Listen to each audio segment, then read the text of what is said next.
수강생 여러분 안녕하세요. 저는 서울대학교 국제이주와 포용사회센터의 책임연구원 문현아입니다. 이번 시간은 한국 사회 고령 인구에 대한 가족 돌봄에서 제기되는 두 가지 쟁점에 대해서 살펴보겠습니다. 2018년 총 27명의 돌봄 수혜자와의 관계를 염두에 둔 가족 돌봄 제공자에 관한 생애사 구술 방식으로 진행된 심층 면접 자료를 중심으로 한국 사회 고령 인구에 대한 가족 돌봄 현장에서 제기되는 쟁점들에 관해 살펴보고자 합니다. 면접 대상자는 1940년대부터 1970년대생까지 다양하며 돌봄 제공자의 다수는 여성으로 딸이나 며느리의 비중이 높고 일부 사례에서는 사위나 배우자가 참여한 경우도 있었습니다. 특히 비동거 가구와 동거 가구의 차이, 젠더와 세대 간 역할 분담의 차이, 돌봄 부담에 대한 인식 격차가 주요 분석의 지점이었습니다. 한국 사회는 고령화 속도가 매우 빠르게 진행되고 있고 이에 따라 노인을 돌보는 방식에 대한 논의가 활발해지고 있습니다.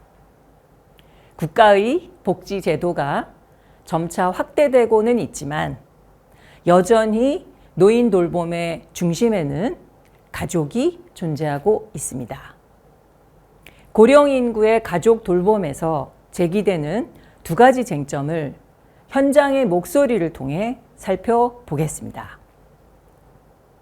첫 번째로 고령 인구를 누가 돌볼 것인가에 대한 문제입니다. 과거에는 장남이나 며느리가 노부모를 돌봐야 한다는 유교적 가족 규범이 존재했습니다. 실제로 많은 경우 많은 부모 세대는 여전히 장남이나 장남의 배우자가 돌봄을 맡아야 한다고 기대합니다. 사례 13에서는 고령의 남성이 장남이니까 당연히 장남한테 가는 게 맞아. 딸이 잘해도 딸에게 가겠다고 하면 장남이 좋게 보지 않을 거야 라고 말합니다. 이는 여전히 장남 중심 가족 돌봄 관념이 영향을 미치고 있음을 보여줍니다. 하지만 이러한 기대는 점차 현실과 괴리되고 있습니다. 실제 돌봄 제공자 중 다수는 딸이나 며느리이며 최근에는 사위가 장모를 돌보는 경우도 생겨나고 있습니다. 예를 들어 사례 12에서는 사위가 장모를 돌보는 과정에서 주변으로부터 처갓집은 멀수록 좋아 라는 등의 말과 함께 부정적인 시선을 경험했다고 토로합니다. 이는 남성 돌봄 제공자, 특히 사위의 돌봄 역할에 대한 사회적 거부감이 아직 존재함을 나타냅니다. 또 다른 사례 2는 딸이 친정 아버지를 돌보는 경우입니다. 인터뷰에서 그녀는 부모님이 아프면 딸이 하는 게 맞아. 맞다고 생각해. 며느리는 본인 부모가 아니기 때문에 며느리에게 요구하는 건 아니라고 생각해. 라고 말합니다. 이처럼 가족 내에서 누가 돌봐야 하는지에 대한 인식을 세대와 개인에 따라 다르며 기존의 규범이 해체되고 새로운 기준이 형성되고 있는 과도기적 상황임을 보여줍니다. 특히 사례 18에서는 시어머니를 돌보는 며느리가 의무다. 내 생활의 일부가 됐기 때문에 묵묵히 하는 거죠. 라고 이야기합니다. 이처럼 며느리의 돌봄은 여전히 비가시적인 헌신을 요구받고 있으며 가족 구조의 변화 속에서도 전통적인 기대가 강하게 작동하고 있음을 드러냅니다. 또한 인터뷰 사례에 따르면 여성의 돌봄의 주체가 되는 경우가 절대 다수를 차지하며 대부분 비동거 상태에서 돌봄이 이루어졌습니다.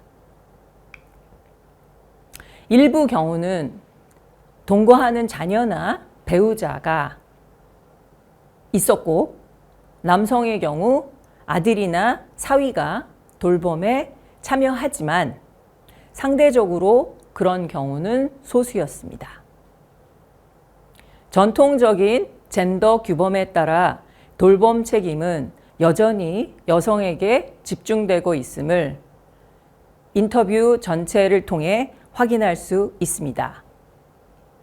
두 번째는 어디에서 돌볼 것인가에 대한 문제입니다. 한국 사회에서는 오래도록 집에서 죽음을 맞이하는 것이 바람직하다는 인식이 강했습니다. 하지만 현실은 점점 병원이나 요양시설에서 임종을 맞이하는 경우가 많아지고 있습니다. 통계청에 따르면 2017년 기준 전체 사망자의 76%가 병원에서 임종을 맞았다고 합니다. 이는 단순히 장소의 문제가 아니라 돌봄의 방식, 책임, 비용, 감정의 문제를 함께 동반합니다. 사례 2의 경우 딸은 아버지가 나는 집에서 돌아가는 게 제일 행복해 라고 말했지만 현실적으로 24시간 돌봄이 어려워 요양원을 선택하게 되었다고 말합니다.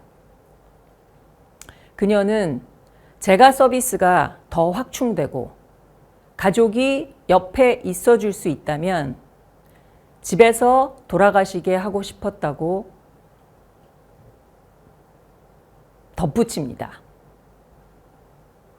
또한 사례 19는 10년간 치매 어머니를 돌보고 있는 딸로 50대 초반인데 이 부담을 가진다는 건 너무 혹독하다. 장기전이기 때문에 앞으로 5년 정도가 한계라고 공표할 생각이야 라고 토로합니다.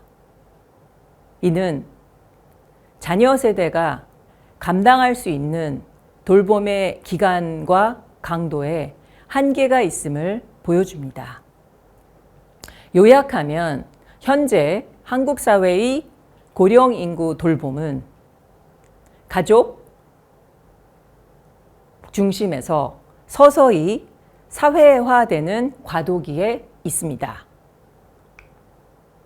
하지만 이 전환이 체계적이거나 완전하지 않기 때문에 누가 돌볼 것인지, 어디에서 돌볼 것인지에 대한 불확실성과 갈등이 지속되고 있습니다. 돌봄의 사회화는 시설 확대나 서비스 보급만으로는 이루어지지 않습니다. 가족 구성원 간의 역할 협상, 사회적 인식의 변화, 그리고 돌봄에 대한 국가의 실질적 책임, 분담이 결합되어야만 가능합니다. 돌봄을 수행하는 과정에서 가족들은 단지 신체적, 정신적 부담뿐만 아니라 누가, 어디에서 내 선택을 둘러싼 갈등 그 자체에서도 피로감을 느끼게 됩니다. 가족원 간의 조율과 협상, 그리고 그 실패로 인한 갈등은 돌봄 부담을 더욱 가중시키고 있으며 이 모든 과정을 공적 담론으로 끌어내는 것이 필요합니다. 따라서 지금 이 시점에서 가족이 아닌 사회가 돌봄을 책임지는 구조로 가기 위해 무엇이 필요하고 또 어떤 준비가 되어야 하는지를 진지하게 고민해야 할 때입니다. 감사합니다.